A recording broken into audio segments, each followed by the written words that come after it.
Welcome back to this month's Real Estate Roundtable, your all-in-one comprehensive view of what's happening across the real estate industry, straight from some of the industry's earliest technology adopters and foremost experts in technology, marketing, brokerage, government policy, capital construction. As always, this is a three-part show. Part one, introductions to each of your roundtable hosts and their unique business sector. Part two, we dive deep, unpack the biggest news and shifts happening in the industry affecting your business.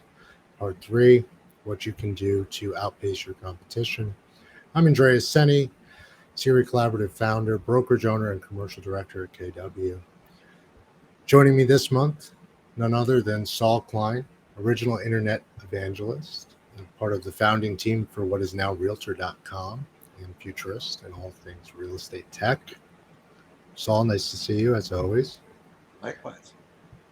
Chris Abel, membership director at Associated Builders and Contractors. Everything and anything you need, construction development. Rebekah Carlson, foremost marketing maven, founder and CEO, Carlson Integrated. Maria Kowalik, Becca, nice to see you as well. Maria Kowalik, director of business development, Inland Green Capital. Captain Maria Kowalik. Oh, can I say that with Saul on the line? Captain Maria Kowalik. And then none other than Dan Wagner, Senior VP, Government Relations, Mr. In and Out of the White House and the 1031 exchange for this month's round table. Gentlemen, it's July. How was your 4th of July? It is exciting to be back. If you don't know, and for the audience, we are on our 71st episode here at the Roundtable. Yay! 2,000 monthly downloads globally, with over 80% of our audience here in the U.S. And some of us are going to have to learn a few more languages because we've got quite a bit of, quite a strong audience now overseas. But what's going on? I'm going to go to my right, Captain Maria. How is the summer heating up for you? Everything is not only green, and the greenest it is all year, but also red, white, and blue. So I'm still vacationing in the lakes of Minnesota. So that's where I'm coming from to you today. But just generally speaking, things are picking up in some sectors. We're seeing a lot of CPACE activity and self-storage, more interest. There have been some recent conferences and things that actually help promote the product, and so we're seeing a little uptick there. From other standpoints across the industry, there's actually a lot of updated legislation going on in various states regarding CPACE. So a continual evolution of the program and the effect that it's going to have on the rest of the nation. So lots of good things happening. And you're on vacation, Captain, and on vacation with a captain's hat, so it must be doing well. I most overall. Certainly. Well, it's going green with CPACE. I'm hearing great things more often from more people. People get it; they're looking for that capital. So, I'm curious to learn more, especially as Dan weighs in on the policy changes, and Saul especially. Becca, you're also to my right. I think we're in the same order. I should know after 71 episodes, but you're to the right of Maria on my screen. How are things going on your side of the world in the marketing? Things are going really well in marketing. We're seeing a lot of interest in building some marketing strategies, ensuring that our clients' message regarding their own growth of their companies is really getting out there. We have some fantastic new clients who I love them all. I don't know if you know this. I love all my clients. They're just like the best people ever, besides you guys, of course. So it's been a very exciting and really fun summer for us. We have had some vacations within our company, which is nice to have everybody having a little bit more of that balance of being able to take a break, take a step back, refresh, recharge, and jump back in with a whole, a new, more relaxed perspective. So summer's a really fun time in marketing too. Well, and people are on their phones all the time these days. Marketing is an unending battle, even when you're on vacation. Chris, on the construction front, marketing aside and financing aside, how are things? Things are good. I normally don't do this. I know it's good to be back. It's been a couple months, but I gotta share a proud uncle moment. This is where the smile comes from on my face. My gotta shout out Jack Abel, my nephew. I just got this video sent to me while we're sitting here. He just hit a walk off in the All Stars, full count, bottom of the seventh, down 5-4, and he just hit a walk off 2-run home run. I'm getting pictures of him getting interviewed and all that sort of stuff. So all good on the personal front, all good on the professional front. Busy, getting ready for a huge CT ABC golf outing on Monday. Sold out both courses, so I'm excited about that. A lot of dot connecting going on.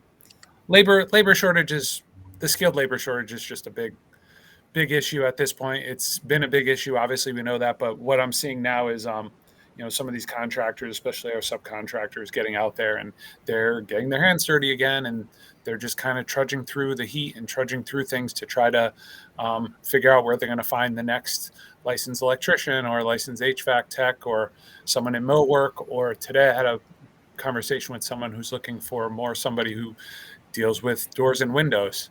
And he shared the fact that, there's no license with it, but try finding someone who knows how to, basically a locksmith / window specialist / door specialist. There's not necessarily a school that 17, 18, 19, 20, 25-year-olds are crawling over themselves to try to learn those skills. So that's kind of a lot of building going on, but it's an all hands on deck thing, and there's just not enough people to do it. But just not enough skilled laborers or not enough mentors out there. That's pretty much it. The mentors are saying sayonara, and they're getting their captain's hat, and they're going on vacation and going to join Anna Maria. It's all good. At the end of the day, it's good to be out and about and networking with people.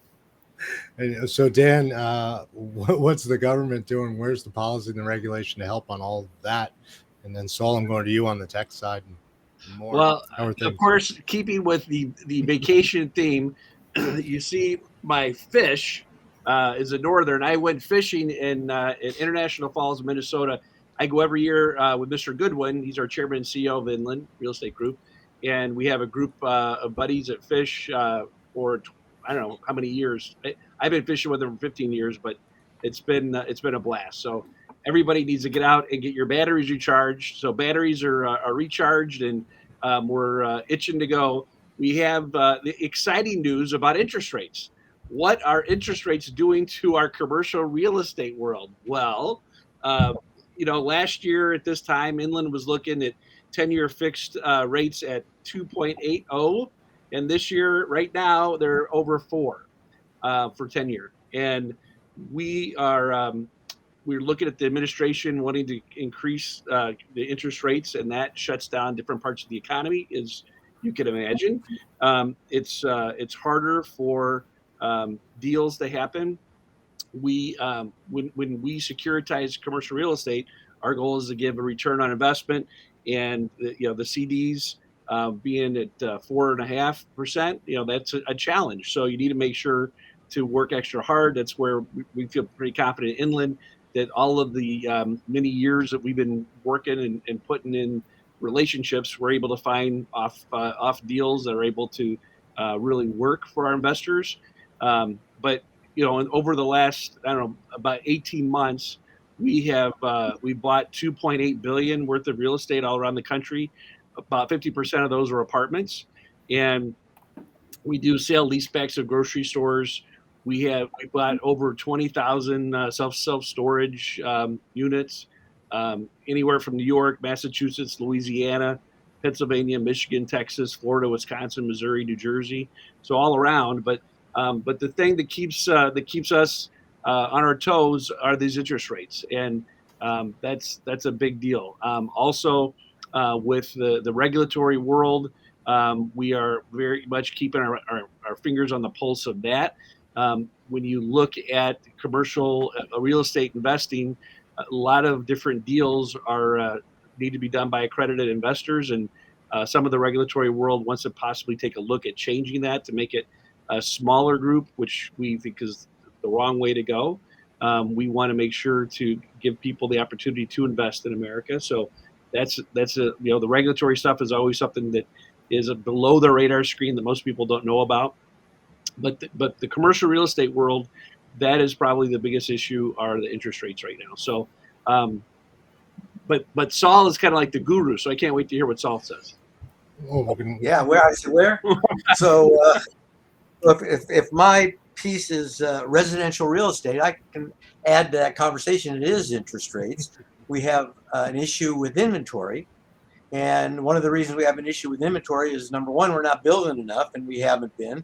The largest component of real estate expense is the land. And so we see some changes in land use to maybe allow for greater density, but still, with the interest rates having risen as quickly as they have, you've got people who've are in low interest rate loans, so they've got no motivation to sell and go into a higher interest rate loan. So the inventory's low. There's no incentive for people owning so there's the buyers out there, but the inventory is really low. And so you're not seeing a collapse in the residential market values for the most part because there's a lack of supply. So that's a big piece.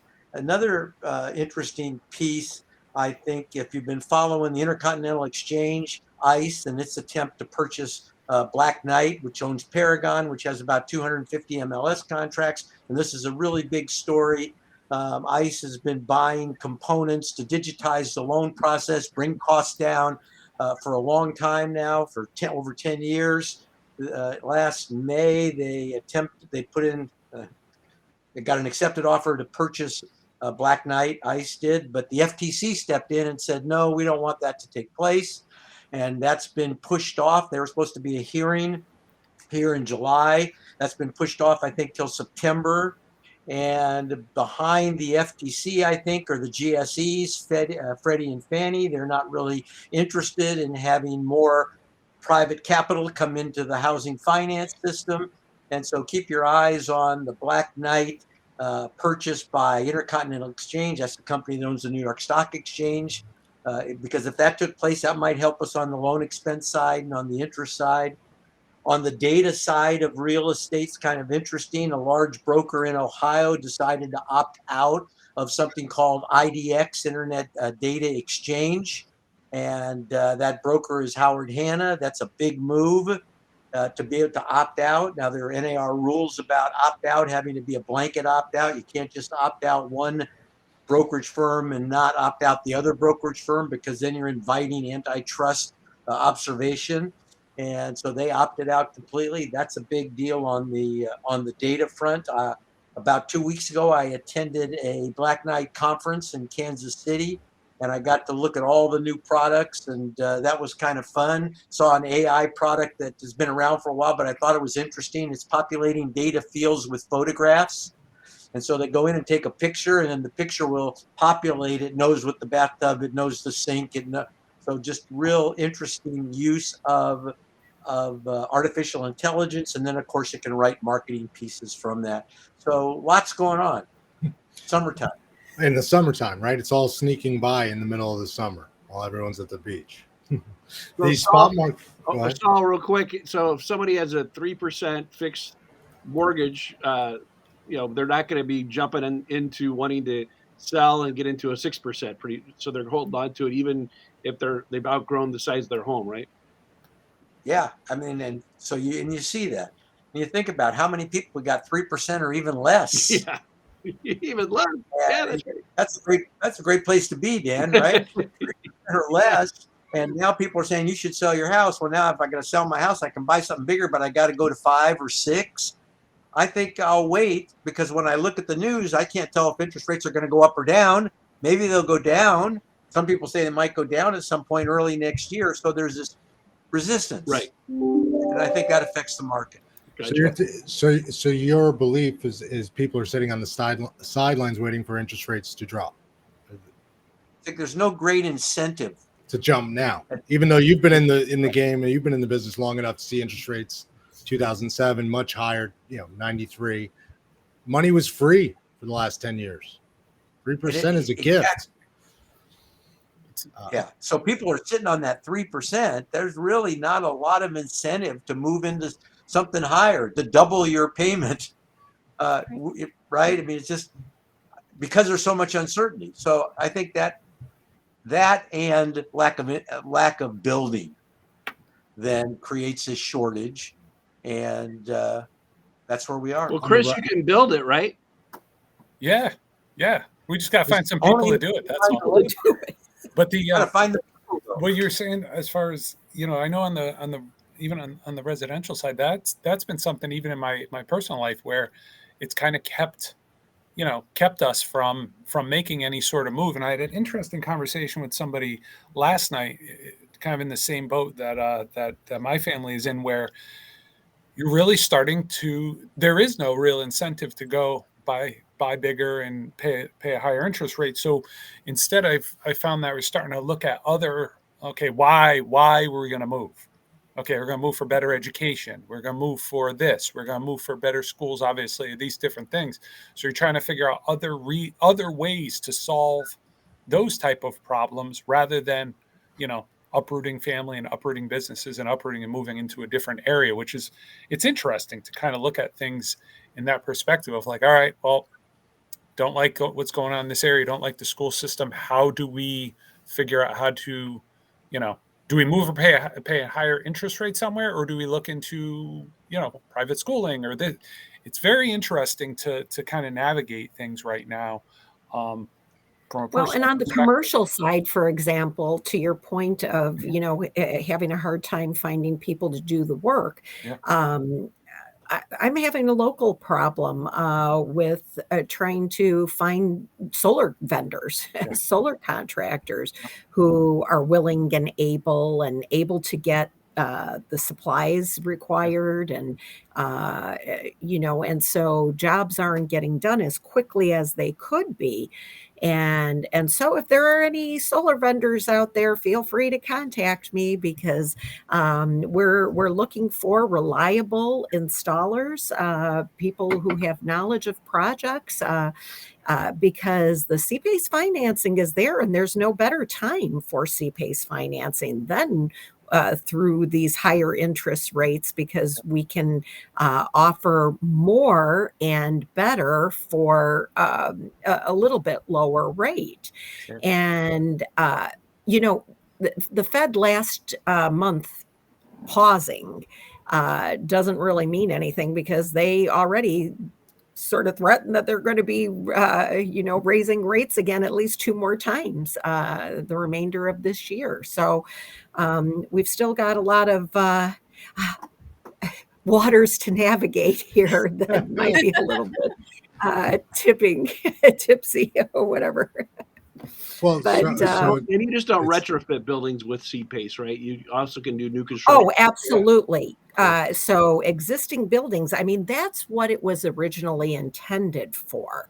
The history of CPACE shows that, it's a fixed improvement to a fixed asset, and it's seeking to improve that aging building stock and making it more energy efficient, and, and possibly even bringing it to the renewable energy side, water conservation, all kinds of different uses for CPACE.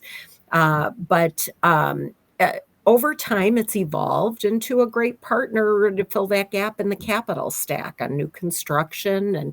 And this is where some of the states are changing their legislation to be able to include new construction, because they had specifically cited retrofit in their original legislation. Whereas here in Illinois, our home state, we didn't make that kind of qualification. And so we didn't have to amend to allow some of the greater facility and flexibility of this product. So it's still a good option, and especially for solar projects, if we could just get more solar vendors doing the work. Well, but even if the cost of capital is less, as Chris has pointed out and you just pointed out, the time it takes to do the install, the retrofit, that's a problem. Time kills deals and kills profits above all things. And what I'm hearing from 2 out of 5 is that the time it takes to build, modify, or reposition is now a larger variable than the financing cost itself. That's correct. So at the end of the day, if I'm investing money and I can beat the T-bill, right, then great. Cash on cash return, let me invest in commercial real estate. But if I have to reposition an asset and I can't reposition it because I don't have the labor to do so, that's a bigger problem. It's slowing things down, that's for sure. Well, technology will speed it up, hopefully, because we'll offload it through ISEX and so on. And so to that point, I wanted to bring up that finally got on board, and not myself personally, I'm going to give credit where credit is due, but to our marketing team took some time to actually use ChatGPT to see what it would come up with in an article created by us, or some kind of new marketing for an email blast. And it was actually pretty fun, and it was fairly accurate, although I had to go through and make some corrections, some modifications, some things that perhaps, we cannot say specifically legally. And so we want to make sure that we make those tweaks and whatnot, and it actually worked out really well because it ended up saving a lot of time. What may have taken maybe 2 to 5 hours to create, just took probably about 20 minutes to correct and modify and get into a decent shape to put out there. So my first experience with it, although not specifically personal, has been excellent.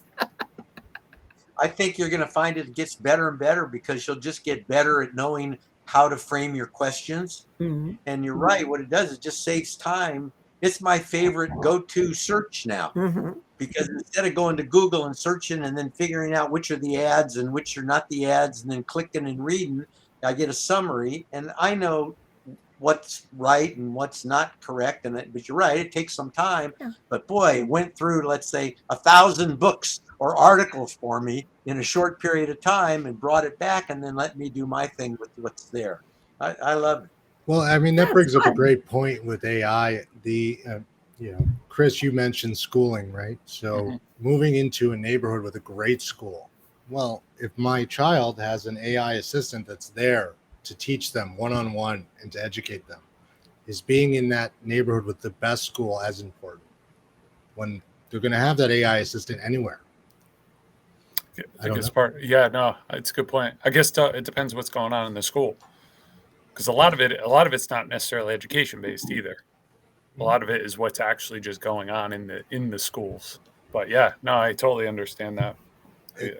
I'm just such an old school guy. I don't, this AI stuff, there's so much socialization and so much aspect of learning that comes from being with your peers. And so, yeah, I'm a big believer in the old school stuff. And but Saul, you bring up a good point. When you have something that goes through a lot of data points for you, that is a good thing. But I wouldn't go there in regards to the kid education piece.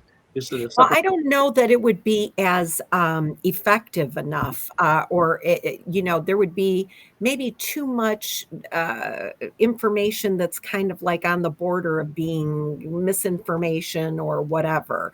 As a mother of 4, grandmother of 10, I can tell you right now, believe me,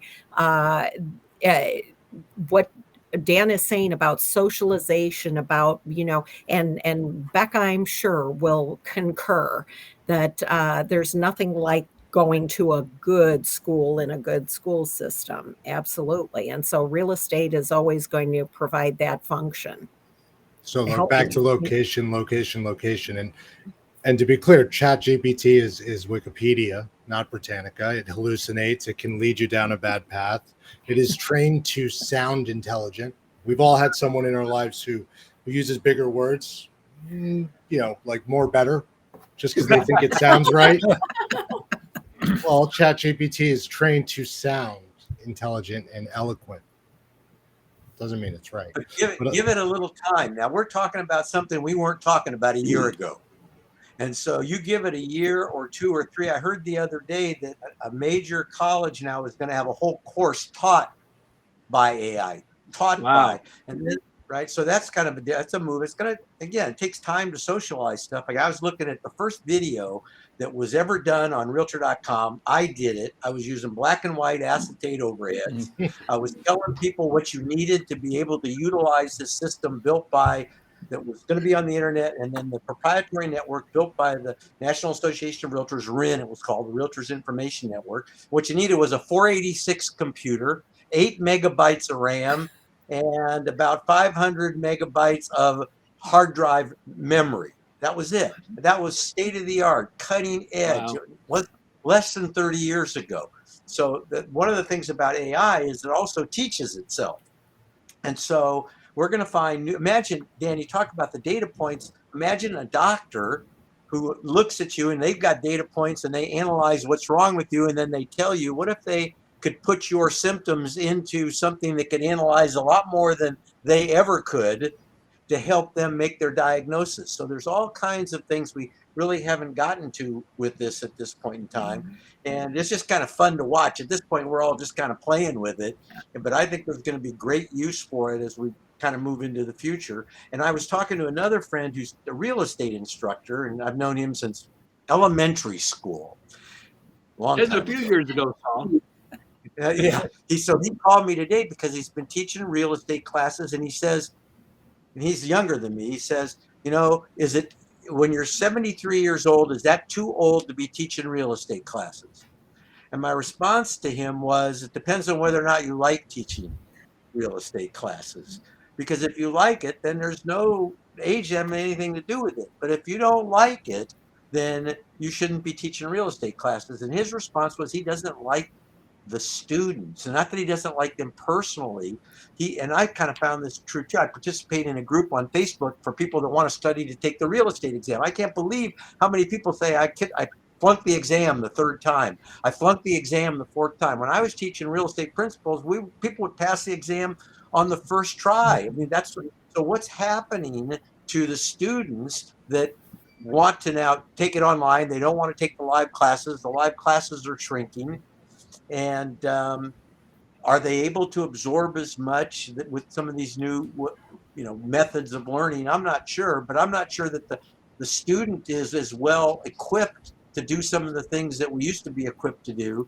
And I don't know what the cause of that is, but I think it's an interesting observation from somebody who used to love to teach real estate classes. And I get a call today because he wanted some support in saying, he didn't want to teach anymore. And the reason was that the students didn't seem to be able to learn the material as well, as quickly. I'm not sure.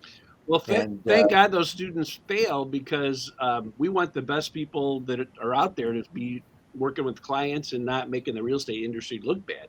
So it's good that that they're not getting into the industry, and that's a barrier for them, because that's exactly what we hope happens, is that we get only the best, the brightest that are in our industry. I know that that when I don't sell residential real estate, but I know a heck of a lot of friends and colleagues that do. And the people that I know, they are such a cut above any AI or anything else, because they provide that one-on-one, working directly with someone. Anybody can go and just Google something or whatever, but you have to have that person to be there working with you. And I don't think we're ever going to get rid of that high touch person. I think we're going to be, if you get what you pay for, and I think you're going to make sure to always have a good realtor backstopping the people that are serious about real estate. Realtors used to be my clients and customers. So I always believed that, but I'm not sure I really believe that anymore. And one of the reasons is, and we all know this, that there are many, many people who sell real estate who are not competent. There are many, many people who sell real estate that do 2 or 3 deals a year. And while we have a number of people who are, Dan, very competent, very good, we have a lot of them that are not. And I used to get involved in these conversations around dual agency. Should we have dual agency? Should one party be able to represent another? Well, prior to 1992, everybody represented the seller because that was the structure of MLS. And after 1992, it changed. But I would always say to people, I would rather have a dual agent, a competent dual agent, than two incompetent single agents representing it. So it's like we have a lot of people that sell real estate, and that's an old argument, right? And so the first barrier is the exam, but then there's learning how to sell, learning how to deal with people. It's a complex business that most people don't give it give it its due. It's not as easy as a lot of people think. And the other thing, Saul, which is interesting to bring up, is the whole world after 9/11 started realizing you have people that are that are not true in representing who they are as buyers, that they represent cartels and they're underworld figures, and now you really have to have people that can do their due diligence to know who are, they're not just selling to sell to somebody. They got to make sure it's the right person, and you got to be careful of money laundering and everything else. I mean, that's a whole nother bailiwick. And I have my Series 7 and 63 license, and I'm going through my CE now, and money laundering is a really big issue that comes up during your CE time. I had a Series 7, Series 24, Series 63 for a number of years. It was interesting that, and they might not still be doing this, but if you get out of production, you can't have those licenses anymore. So I actually had to let that 7 go and the 24 because I got out of production. Why did I get out of production? I got into technology and I stopped selling securities, and I couldn't keep my securities licenses anymore. And which is real estate is different. You keep your real estate license forever, whether or not you sell anything. Well, I tell everybody, there's a God when Dan Wagner passed the Series 7 on the first try. That was the hardest test I've ever taken in my life. What do you guys feel like, these people who are, and I've never sat in on any of these classes. I'm not, licensed. I don't do real estate. But what do you feel kind of,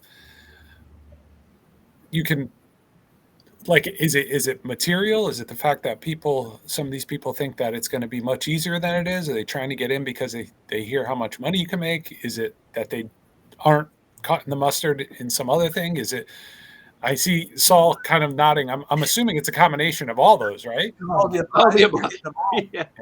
And you're right. I mean, I've been to so many different networking things where, someone hands me a business card for something. And then all of a sudden they're like, I also do this. And I only do it a little bit. And the first vibe I get is like, I'm wondering, like, how much selling do you really do? And usually that's on the residential side. But I was just with a gentleman a couple hours ago who young electrical contractor, owns his own company, young guy. And he said, I always kind of look back and I say, I hate when people talk about how the younger generation, because he truly is a younger generation. We're talking, 26, 27 years old, and he has his own company, cut from a different cloth. I tell him that all the time. And I'm like, you got to understand, you really are. Because I know, but I can't stand when people say, this generation. And he said, I'm blowing through apprentices left and right. They come in, they want to do this, they want to do that. And then all of a sudden I have this hour and a half long conversation with somebody, and on the skill trades on the younger side, it's not so much the testing thing. He seems to think it's a combination of either money, someone else is going to offer a few extra dollars, interest, or the simple fact that they see everyone else working from home. They see what everyone else is kind of up to. So all of a sudden they're willing to almost abandon a trade that they've gone to school for 3 or 4 years, 4 years through high school, and they're willing to walk away from it. It's mind-boggling to me that someone would say, let's say a technical high school, go through a trade, finally get their opportunity, a legit opportunity, and then just go MIA and just start ghosting their potential employer.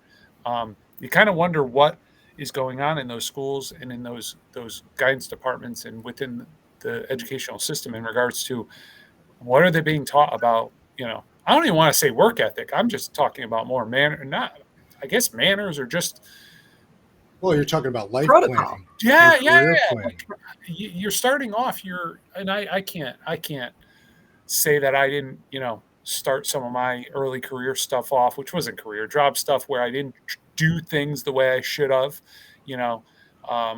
But if your whole plan is to be an electrician, be an HVAC tech, be one of those things, you would think that, I don't know. I mean, I'm in my mid 40s. When you had that opportunity to do the thing you wanted to do, that was it. That's what at least that's what you went towards. That's what you strived for. And I just don't see that. And you followed through. I think Yeah. the follow through part is the key part of that conversation, whether you're going to become a realtor, commercial, residential, broker, lawyer, securities. It's Even follow through. And the market back on, like, I know you want to chime in, like, even on the marketing side, like, I deal with a lot of marketing people. I'm curious to see, like, what you see with all of this stuff, quite frankly.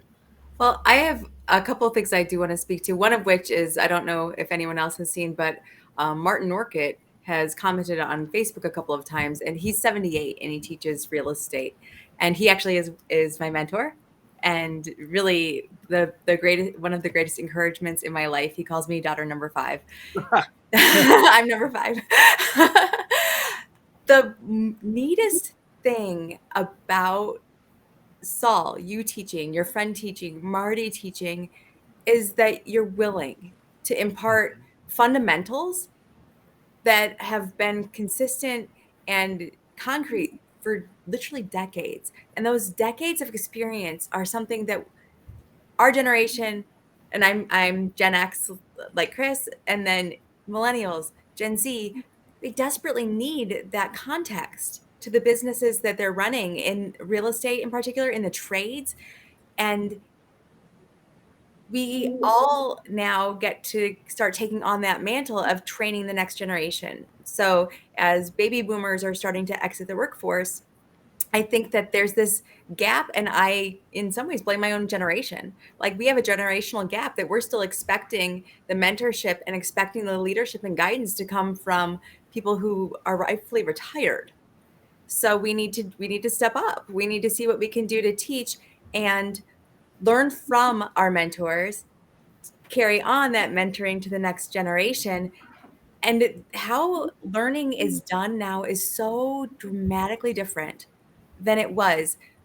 My daughter in first grade was tested herself in her classes, and she's now a 7th grader, but she was testing in her classes to see if she was an audio learner or a visual learner. There were all sorts of things, and they would test every semester or every quarter, and then they'd change the learning pattern and how the kids could learn even at that really young age. So this new generation, these young ones now, are going to come into the workforce, I think, with a lot better self-awareness of how they learn best. And we, as educators and mentors and as older generations, are going to get to reposition our content into a way that they learn best. That being said, she's still a 7th grader. My college student daughter didn't have that kind of self-awareness taught to her and how she learns when she was in school. So she's not as aware. And so she's got to learn herself how she learns best and then apply that and then decide what she wants to do from a trade standpoint. And she's in the medical trades. So also a trade program, went through high school and is working in the real job. And the real job is hard. And she wanted to quit, and she tried to quit, and they told her, no, you're staying here and you're going to keep doing this. You're actually really good at what you do. So a little bit of encouragement and mentorship from the older generation, though, was what really carried her through. And so we all have that onus is on us as the people around them that surround this younger generation. Now, Chris, I find that new grads, and we've had great interns, and we've had fantastic new grads come and work for us. There is a very big learning curve. There is an academic knowledge that hasn't necessarily translated into practical skills that can be, even if they've had lots and lots of training and 4 years of college and taking tons of marketing courses, the practical application of that is why they really need people, right? They really need people who are willing to spend the time. That being said, many of us as employers, we need to hire people who are skilled at their work and don't need that hand holding. So how do we balance mentorship, hand holding, and like, you've got a job, I'm paying you, and you have to get it done because we have business that we have to accomplish. So these are always just the competing kind of priorities there. I don't know. I talked a lot. Sorry. I'll throw in another idea, is that one of the things I'm proud of is being the past president of the Chicago Association of Realtors. One of the things that the Chicago Association did is that they kind of led the way on the YPNs. That's the Young Professional Networks, and that is now a really big deal at the National Association of Realtors. Is the YPNs all across the country, and probably one of the, and it's just that it's an age-old thing of networking and coming together with people who have shared common interests. You're young, new in the industry, be a part of the YPN. You have the realtor associations are probably, for our real estate industry, probably one of the best places for people to be engaged. And I think that that if people can be more involved in their realtor organization, and if they have specialties, obviously you have CCIM for commercial. You have a really fun thing that I've been a part of the last few years is the Realtors Land Institute with Aubrey Cabernis. We should get her on sometime. It is so cool to be able to work with her and learn more about what the Realtor Land Institute, what they do as well. But those kind of groups, networking, growing, the folks that aren't involved in those things, I think, really take a back seat, and they don't last in this industry. And it seems like, in my experience, the ones that get involved and go the extra mile, they're the ones that are excelling, and they're the ones that are making the money to that point. Hey, Dan, what year were you president in Chicago? 2016.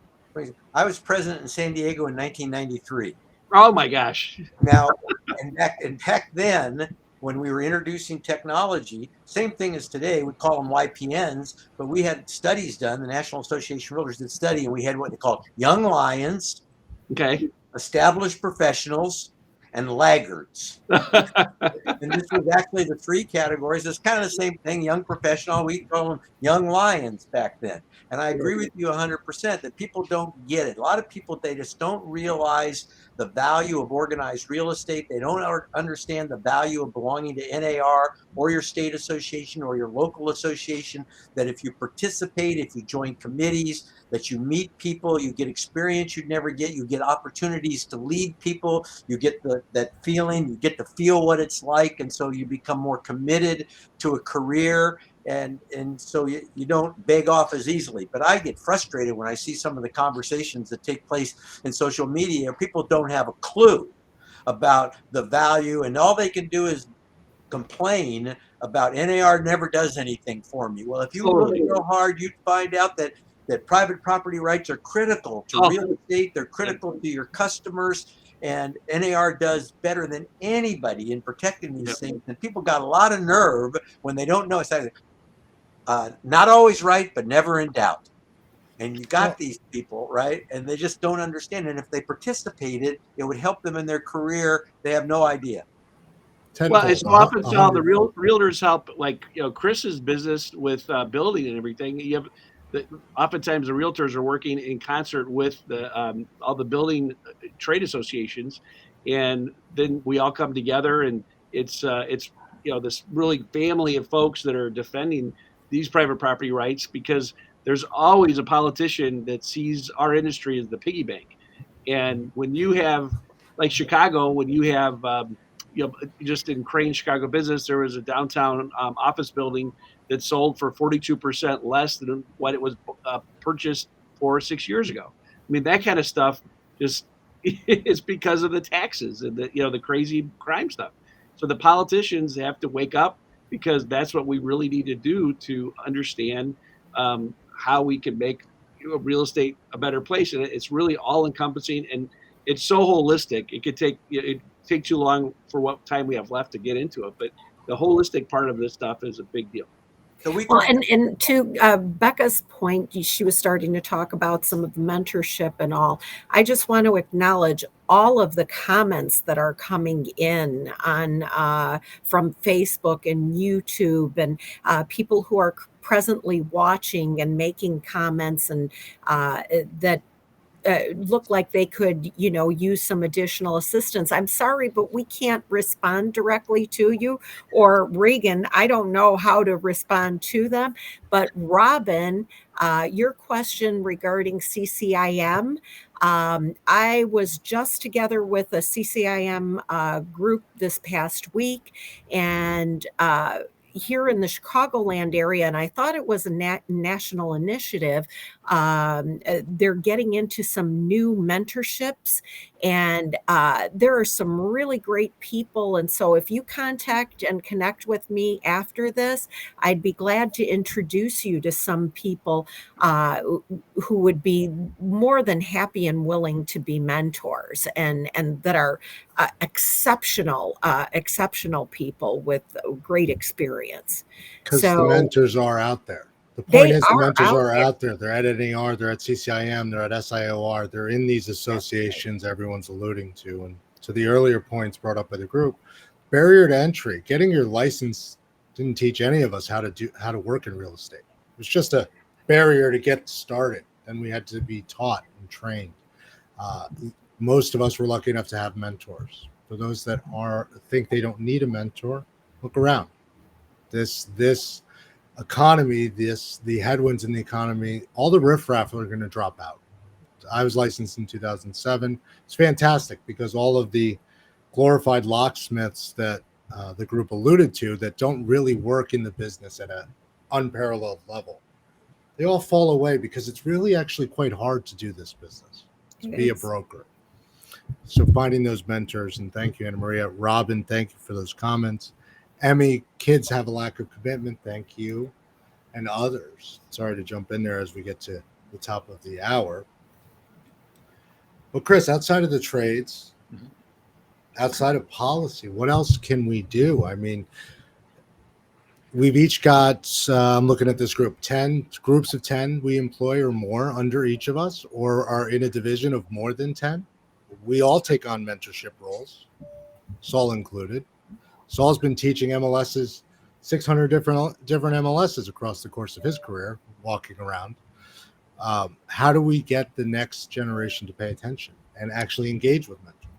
Well, something that as far as something I saw, I'm not sure if I saw it in the chat or if it was brought up, was really digging in and having these younger kids take these assessments and try to figure out what their passions are and what they really kind of want to dig into and what they want. And quite frankly, don't let them. I talk to enough guidance counselors and career counselors from my previous life.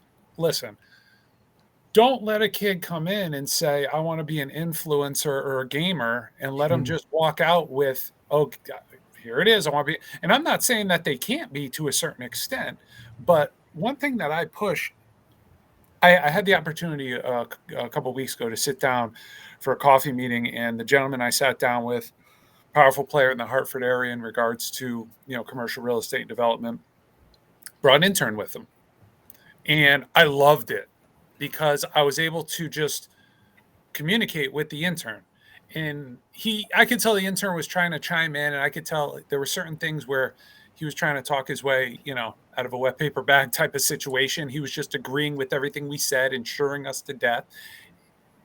Years ago, that would bother me because I would look at that young person as, okay, thinks he's a know-it-all or she's a know-it-all. Now, I look at it as passion. Yeah, may not know everything, but at least this is a person who's willing to have the communication. So one thing I told that intern, and one thing I tell all the young people I bump into is, and this goes for, we have an emerging leaders group at ABC, that Young Professionals Network and all that sort of stuff, is I will find value in every ounce of communication that's put in front of me. When I'm at a networking event, I was just at one before I came here.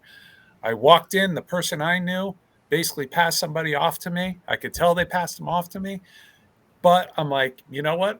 We're going to find some value in this. And if you dig and dig and dig, you're going to find some sort of value in some sort of communication where if you run into that person again, or next thing you know, you find out that they're in another association that you're not involved with, and they're having a networking event, and you could say, hey, let me kind of roll with you and see what that's about. I really think that, and I hate to say the younger generation necessarily, but I'm just going to put it out there, finding that value in communicating and finding that value in why talking to someone face to face is so important and why this is so important. Look, I probably can't read it. I put try chat GPT. That's all I wrote because I haven't tried it yet. Why did I put that out there? Because Saul brought up a great point about how he uses it and how it's going to evolve. And I'm like, you know what? If he's saying it, and then I'm more on Dan's side where I'm a little more old school, but I'm like, that's the value I pulled out of this last, 50 minutes. And I'm not here as a student, but I'm always going to be a student. And I think these students need to understand, kids need to understand that they're always going to be learning. There's only so much that can be done in college. There's only so much that can be done in middle school and high school and trade school. And you got to be able to communicate with people and pull the value out of the people that you're communicating with. And, I don't really know how eloquent you can put that, but.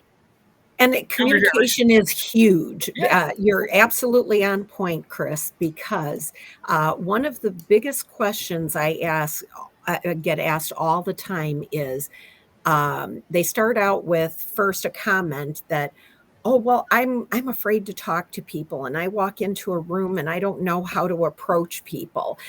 So the question then becomes, how do I just introduce myself, and how do I, and it's amazing how often I get asked that question. Mm-hmm. And, and the answer is just very simple, but it is, definitely something that, younger people tend to have a little bit of anxiety with, I've noticed. And maybe, some of this is a result of the pandemic era recently and everything. And I can understand where people have, closed into their shells a little bit more, but get out there and swim, I'm captaining this water tonight. Just get out there and tell them something interesting about yourself. Hello, I'm Anna Maria, and this is what I do. I'm the captain of the ship this week, whatever. And people take to it, and they want to converse. So one-on-one is so essential in this industry. So you think, the real estate industry, most people that get into real estate sales come to the business from something else. Mm-hmm. There are very few people that get into like out of high school say, knew when I was growing up, it wasn't like, what do you want to be when you grow up? Oh, I want to be a real estate broker. That's not what the answer was, right? And so people come into real estate for all the reasons, Chris, you talked about it, whether or not they didn't make it where they were, or they got laid off for some reason or another, or the economy changed, or they're at the end of the career and they start a new career. So people that get into real estate, they typically come to it from another walk of life. And so when you get into the real estate business, however you come to it, I think you need to look back on your strengths, the things that you did well in that other walk of life, and then just convert it into real estate. Another thing I think about a lot is that people get into residential real estate. Residential real estate, while it's great and people can make a lot of money, the fallout rate is unbelievable. The attrition is incredible for a number of reasons. Number one, you don't get paid unless you make money, unless you make a sale. So it's 100% commission. That's not easy in any kind of business. You're an independent contractor. That's a tough way to go. You typically don't have enough capital to get you through the slow periods. And if you happen to hit a downturn in the economy during that, you're out of business. And so look at real estate and look at residential sales. And you might not be good at residential sales, but you might be good in some other aspect. You mentioned CCIM. I have a lot of respect for the people that are CCIMs. That's an amazing course of study for people. But think about real estate as an industry. We say under all is the land. And the fact is that you can work in residential real estate, but be looking at other things you can do. You might like the title business. You might like the mortgage business. You might like the construction side of it. You might like the apartment residential side. You might, right there. So when you learn a little bit about real estate, when you get licensed, now what you have is a foundation to find something that you're good at within what I believe is one of the most amazing industries. Again, we say at NAR, under all is the land. And it's true. And everything is derived from the land. And so there's so much opportunity. Don't think that you're boxed in and that if you're not successful in residential real estate sales, that real estate's not for you, because it might be for you. You just haven't found that niche yet. Well, and I want to highlight, Saul, jumping off your point, getting involved, being a part with other realtors, what you could do. The global C5 is the commercial real estate convention that NAR hosts with CCIM. And that's going to be September 28th, 29th, and 30th in Atlanta. And I'm going to be going. I know I'll be speaking at it, but I really recommend anybody that's watching this, take a look at going to C5, and it's been a wonderful thing. Charlie Oppler started this, and Kenny Purcell is continuing it with the leadership teams of NAR. It's something that's pretty amazing. And Atlanta is going to be the first year it's been in Atlanta. It's been in New York for the last few years. So take a look at C5. And we'll include that in the show notes for C5, not to mention CRETech coming up in September. Becca, you were jumping up and down there for a moment. I guess you're going to C5 and CRETech. There's a discount. And just make sure you know that you say you know Dan when you go to C5 for a discount. Or you can try. There's so many opportunities to do very well in commercial real estate and residential real estate. And as Saul pointed out, become a specialist. Be a cut above everyone else, because everyone and their uncle might be a residential realtor that, is out there, but not everyone is a specialist in industrial or multifamily or development, land. And very few are CCIMs, which was the original college degree in commercial real estate. It is the highest and most respected designation you can have. Absolutely. In the industry, and rightfully so. That being said, we're at the top of the hour here at 6:57. What's the one takeaway for the audience that you'd like to pass on? Keep in mind, we're now global, so other languages are accepted. Anna Maria, let's start there. C5, we're going to send the links out in the show notes. What's the one takeaway for you, Anna Maria? You know what? There really are truly great mentors out there. And so just hook up with somebody or give me a call and I'll connect you with some wonderful mentors in the industry. There's a lot of great people out there, and many of them are on this program. So kudos to all my fellow panelists here. We love you. Thank you. We're all going to get captain hats with the CRECo logo. Absolutely. And Becca, what's the biggest takeaway this month from your? Well, I really think that 2023 is a year of strategic growth. I think this is a time where people are exploring new markets, and to build on what we've talked about today about communication, it's time to communicate all of that strategy so that people know what you're doing so that they can help you on your journey. And if they don't know how to communicate that, they should call you and figure out what marketing really means. Oh my gosh. We'll help with anything. Of course. That's what we're here for. I love it. And Chris, on the construction side, besides, hey, people jump in and do the trades because we need you desperately. What else is the big? So I'm going to stick with my theme. I started the show off with a shout out. I'm shouting out my nephew for something completely unrelated to our show. So I'm actually going to continue and say, I'm going to stick with the networking thing. And I'm going to shout out my friend Julie Brown and encourage everyone, the younger generation especially, to look into a book called This SHIT Works by Julie Brown. It's a very simple book. She's an awesome keynote speaker, has her own podcast, and it's one of those things where I knew a whole lot before I picked that up, and then I picked that up and I found more, and I like to pass on knowledge wherever I can, so I'll just stick with that. So, all right, Dan.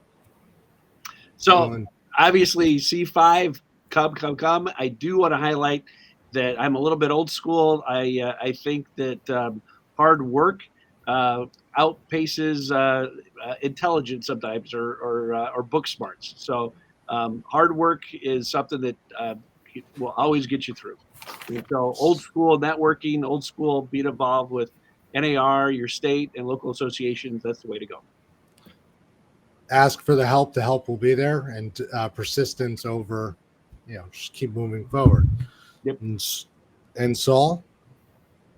I'd say seek out your local association of realtors. Look for opportunities to participate. There are committees. You'll find something you're interested in. You don't need to run the committee. You want to participate. You're going to meet other people. You're going to learn things. And then go back always and review the fundamentals. And you're right, Dan, it's all about hard work. It's about willing to do the hard work. And if you do in real estate, there's a spot for you. Absolutely. Putting in your dues, doing the hard work, climbing the ladder, so to speak. On my email signature, on my end, my top thing today, based on everything I've heard and everything that's happening, an unplanned phone call is never an imposition. I can't tell you how many people I see today, young professionals, that are candidly afraid to get on the phone, let alone meet someone in person. They just won't get on the phone. They want to email, they want to text, and they're just hidden behind a keyboard. And there's no way to build a relationship and a rapport with people behind a keyboard. You need that connection, that in-person growth, like going to C5, like mentorship, and so on. And I will give a hat tip to Marty, who's watching now. There is no replacement for experience, right? Find an experienced person, grab onto them, and get on the phone. Where I sit. I want to thank our audience for tuning in. I want to thank my co-hosts here for all the incredible things they do in the industry and for coming on the show. Mr. Mendoza, our producer behind the scenes, for all he does. With that, join us next month and every month, first Thursday of the month. Don't forget to check out our sector interviews. Mr. Mendoza, will you lead us out?